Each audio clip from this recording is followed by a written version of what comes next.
They're not the police. We're customs and excise, remember? They're not perfect. I'm committing a sackable offence. I don't know whether you realise that. They make mistakes. You're calling it Operation what? Butterfingers? And they're only human. Is he real? No, he's a hologram. They're just doing a job. No. The Knock. Sunday at 9 on Anglia. In 40 minutes, ITV's team of experts looks ahead to tomorrow's final in the Rugby World Cup. And at 11:10, there's comedy news and gossip in The Warehouse.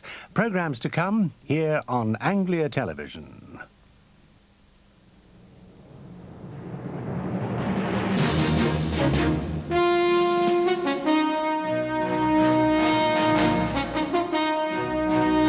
From ITN News at 10 with Julia Somerville.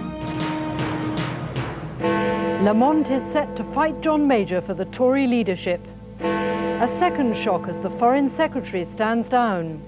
An apology for the boy sent home from the operating theatre. And can Murdoch catch Lomu with his new cash deal for rugby? Good evening. Norman Lamont, the former Chancellor, looks set to announce that he will challenge John Major for the leadership of the Conservative Party. Sources have told ITN the bid will be announced in the next 2 days unless a more senior figure comes forward. That could conceivably be the Welsh Secretary John Redwood. He said today he supported the Prime Minister but would issue a further statement on Monday. A News at 10 survey of nearly 230 Conservative MPs has found that at this stage more than 150 would support Mr Major. There was another surprise resignation today. Douglas Hurd said he was standing down as Foreign Secretary, but he wished the Prime Minister well in his campaign. Our political editor Michael Brunson reports. This morning, the simple act of Norman Lamont buying the morning papers turned into something like a classic campaign photo opportunity, as evidence grew of his decision to challenge John Major. If no one more senior came forward, the former Chancellor was more or less happy to do the photographer's bidding. Mr Lamont, could you look up for me, please? Thank you. Mr Lamont has a proposer and seconder ready, and a campaign team is being assembled. He has a 6-day campaign plan ready around the subjects of Europe, the economy, Northern Ireland and leadership in government. Please, Mr Lamont. Thank you very much. Thank you, sir. Thank you. The only thing giving Mr Lamont the slightest pause is what other right-wingers are up to. John Redwood, for example, at Cabinet yesterday, declaring his past and present support for Mr Major today, but due to make a major speech on the future of Conservatism on Monday. Today, though, the right-winger Edward Lee, seen here with Mr Lamont on the Commons terrace last night, all but made the former Chancellor's announcement for him. Well, Norman Lamont must come on your programme and he must himself declare whether he wants to stand. What I am prepared to say is that I am prepared to facilitate this process. But Mr Lamont has a problem. His Kingston-on-Thames seat, where he was this afternoon, is disappearing under boundary changes, and the pro-Major camp's already counter-attacking on that score. I take the view that it's not quite as simple as people make out for somebody to put themselves forward as a stalking horse, and indeed to get the support for that. This certainly would not be popular in the constituencies, and it would be very difficult for somebody who was facing re-selection, for instance, as a result of boundary changes and so forth. Sir Archie, speaking outside Mr Major's campaign headquarters, also said the phones were ringing off the hook in support of the Prime Minister. And in the first survey since Mr Major's resignation as leader, ITN has talked to 229 Tory MPs, more than 2/3 of the 329 eligible to vote. To make totally sure of victory, Mr Major needs 190 votes. 156 of those contacted said they'd definitely be voting for him, and only 5 said they'd be definitely voting against if there's a challenge. 68 were undecided or wouldn't answer. That will cheer John Major at a grant-maintained school in his constituency today, even if ITN's figures do represent a very early test of opinion which may change. But Mr Major is said to be ready to fight any challenger through as many ballots as it takes and to reassert his authority. The programme that I had in this constituency this morning illustrates one of the main reasons why I think it's right to have a leadership election now and sort out these fevered mutterings that we've had that have excited so many people over so much of the last 2 or 3 years. What has happened in the past 3 years is that the real political agenda on education, on health, on the economy, on jobs, has just been absolutely extinguished by the chatter we've had about the leadership of the Conservative Party. Well, I've had enough of that, to be frank. The news today of Douglas Hurd's readiness to step down will also give Mr. Major valuable room for manoeuvre. One of the oft-repeated demands across the party is for a widespread reshuffle. Mr. Hurd's long-expected departure now makes that possible. I'm making the announcement today because I want to disentangle this, separate this out from the Prime Minister's campaign. I want his campaign to succeed. I don't want my future to be tangled up in it.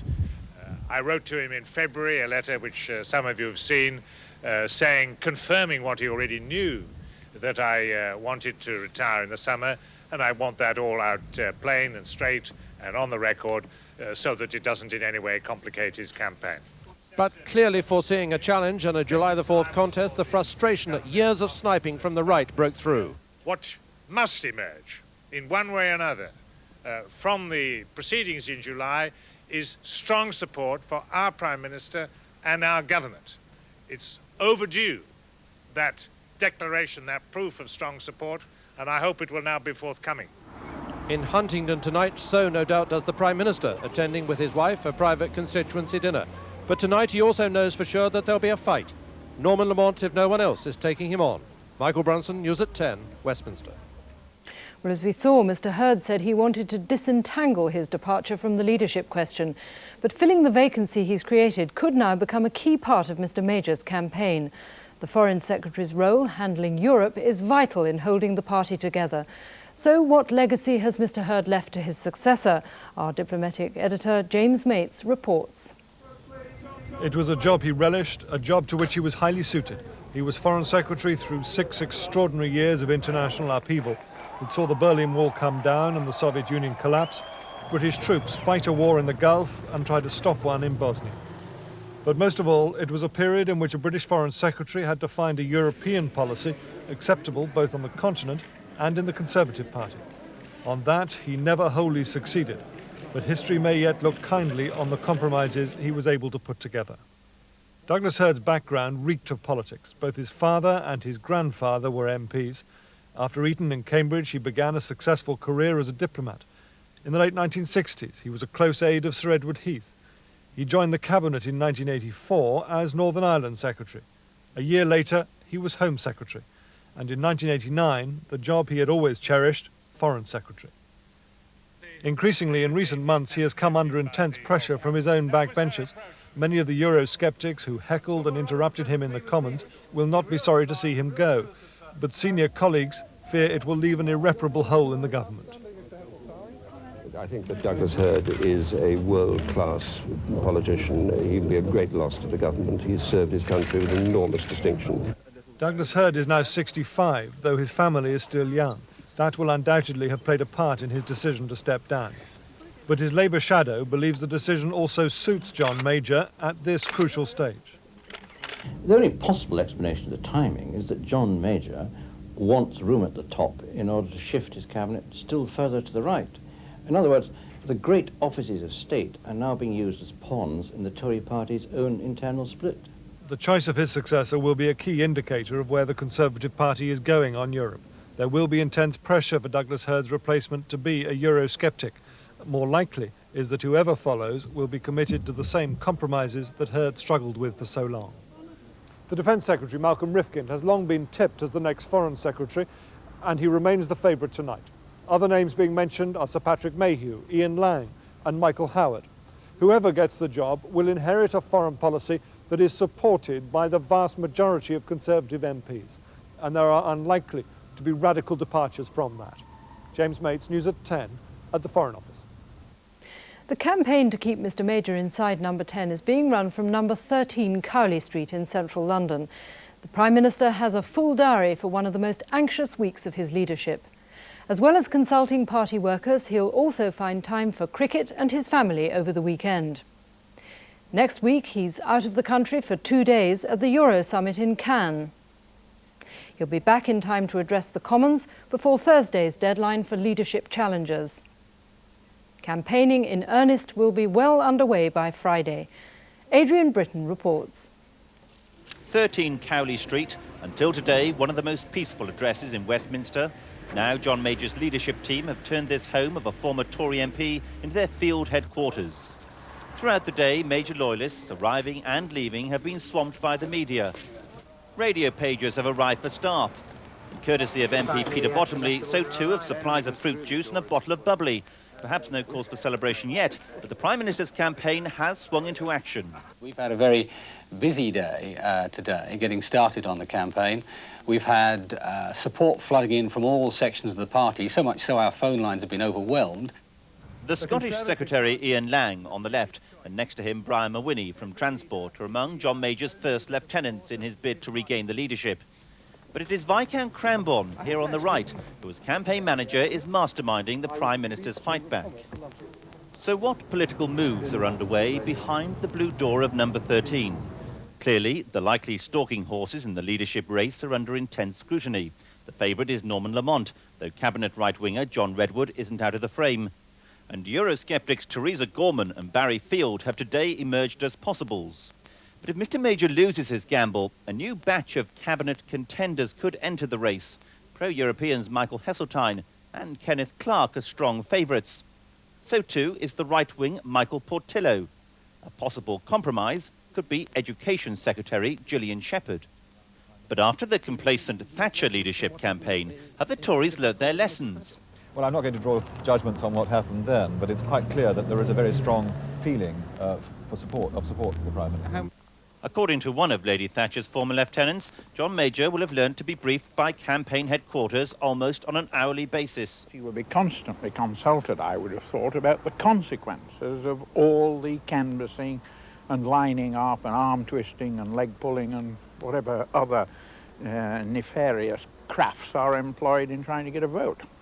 Clearly, if Mr Major is to remain at 10 Downing Street, much will depend on the campaigning skills of his staunch loyalists entrenched at number 13 Cowley Street. Adrian Britton, News at 10, Westminster. Well, back now to our political editor, Michael Brunson, who's at Mr Major's campaign headquarters. Michael, what sort of tactics are Mr Major's team going to be using, do you think? Well, first of all, I can tell you they're being bolstered not only by champagne, but by pizzas, Hawaiian and farmhouse, I'm told, which were sent in. So they're working into the night, working the phones already. The tactic, above all, is not to take one answer for granted, or two, or perhaps even three, but to keep on and on and on until they reckon that they know what every last Tory MP is actually going to do. Not even what they say they're going to do of the first time round, or to the whips, or to their friends. Be absolutely certain that they know what to do, because that, of course, was the lesson of Mrs Thatcher's disastrous campaign in the end, because it was too complacent. She said at the time, if you remember, do I have to go and beg for their votes? Well, the answer is actually she didn't beg enough. Well, our surveys, you know, look pretty good for Mr Major so far. Do you think his campaigners are right to be confident at this stage? Well, what I think you can say is that they've got off to a flying start, and momentum in all of this is very, very important. They've obviously done a lot of work already. But over the weekend, you'll see Norman Lamont, or perhaps someone else, but I think it'll be Norman Lamont, come out, and he will fight hard too. Michael Brunson, thank you very much. Now, the day's other news. The Transport and General Workers Union has been holding its own leadership contest, and the result was announced today. The man in the job, Bill Morris, has comfortably beaten the challenger, Jack Dromey, friend of Tony Blair and husband of Labour's employment spokeswoman, Harriet Harman. Our industry correspondent Mark Webster reports. After one of the most bitterly fought election campaigns in the union's history, a show of friendship from the two rivals. But though Bill Morris promised to fight for a Labour victory at the general election, wouldn't his relationship with the Labour leader remain difficult? Tony Blair is a member, a highly valued, respected and much loved member of the Transport and General Workers Union, but so are all the other members, highly valued, respected and much loved. We've got nearly 1 million of those, and we love them all. That includes Jack Dromey, the defeated challenger, who'll continue to work for the union. Married to Labour's Harriet Harman, he'd campaigned for fundamental change at the Transport Union to bring it more in line with Labour's new image and policies. I hope that lessons will be learnt from this election. What the members want is for the T&G to concentrate on being a first-class trade union, not a second-class political party. Despite Bill Morris's wish to strike a conciliatory note, it's clear that his re-election is a blow to Tony Blair. And it means that on issues like the minimum wage, Britain's biggest union is bound to be in conflict with the Labour Party. While Labour's refused to comment on what it's called a purely internal matter, this election has exposed deep divisions within the Transport Union over its future role and direction. Mark Webster News at 10, Transport House.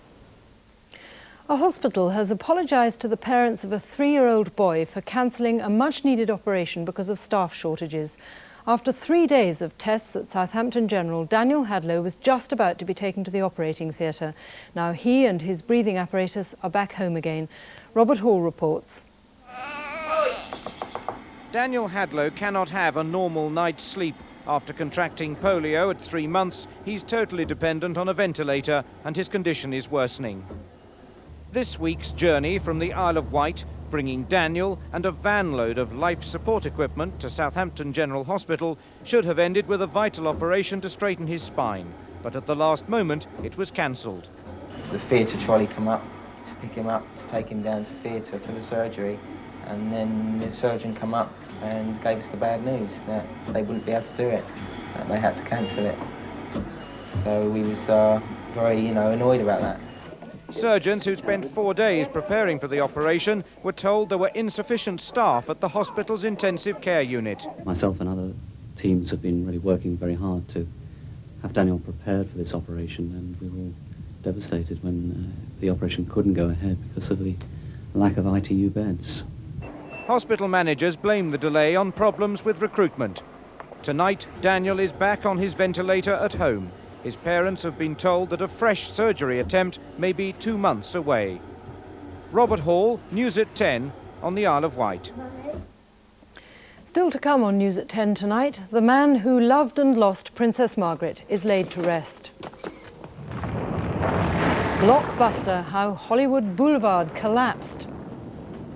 And South Africa's strategy for stopping Big Jonah Lomu. We have a special plan for every All Black.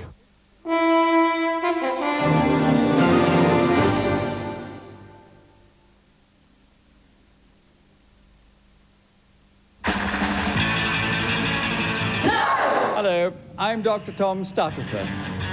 I write every day for the Times. Starting tomorrow, I look at the heart and how to keep it fit and healthy through diet and exercise at any time of your life. The Times on Saturday. You can't afford to be without it.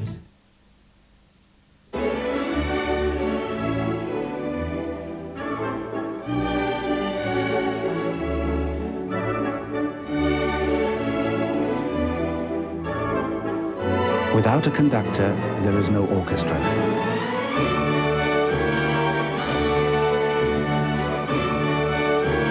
Without Hellman's, there is no sandwich. Original, creamy smooth Hellman's, the only mayonnaise. The furniture makers have come to Colchester. The new DFS Upholstery Superstore is now open in Colchester this week. To celebrate, choose anything. Pay not 1 penny till next year, and then take 4 years interest-free credit. There are special opening offers like this leather sofa, $4.99, and pay not 1 penny till next year, and then take 4 years free credit. There's bubbly for all and a free gift for the ladies. Come celebrate and save right now at DFS Cowdrey Avenue, Colchester. The Citroen ZX handles superbly due to its programmed rear-wheel steering system. So how well does it take bends? Allow me to demonstrate.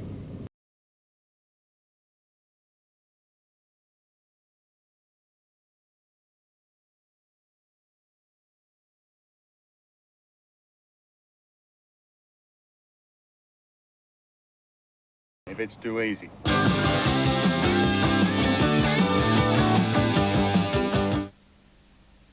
If you receive a tax return form and require more information about self-assessment, then get in shape and phone for more details. Well, carrying on like that. Just look. We've been making toothpaste for a long time, but we're still not bored because we've never stopped improving it to help make your teeth healthier, your breath fresher. Lucky man, she's a honey. And your mouth go, well, sort of ping. And over the last few years, we've really pulled out the stops with dual fluoride with calcium, tartar control, bicarbonate of soda, strawberry cheesecake flavour. I like that Colgate flavour. OK, not strawberry cheesecake flavour. But we do have a formula so advanced it actually works between brushings. Yes, everyone in the family loves Coke. And we'll carry on improving, because we reckon as long as we keep changing our toothpaste, it means you won't have to. Brush your teeth with Colgate. Colgate Dental Cream. It cleans your breath. What a toothpaste. Why, it cleans your teeth.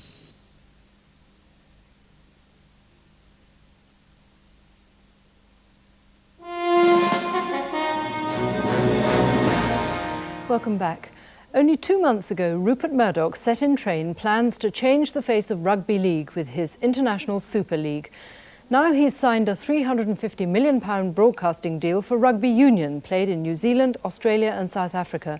Steve Scott reports on the implications from the Rugby World Cup in South Africa.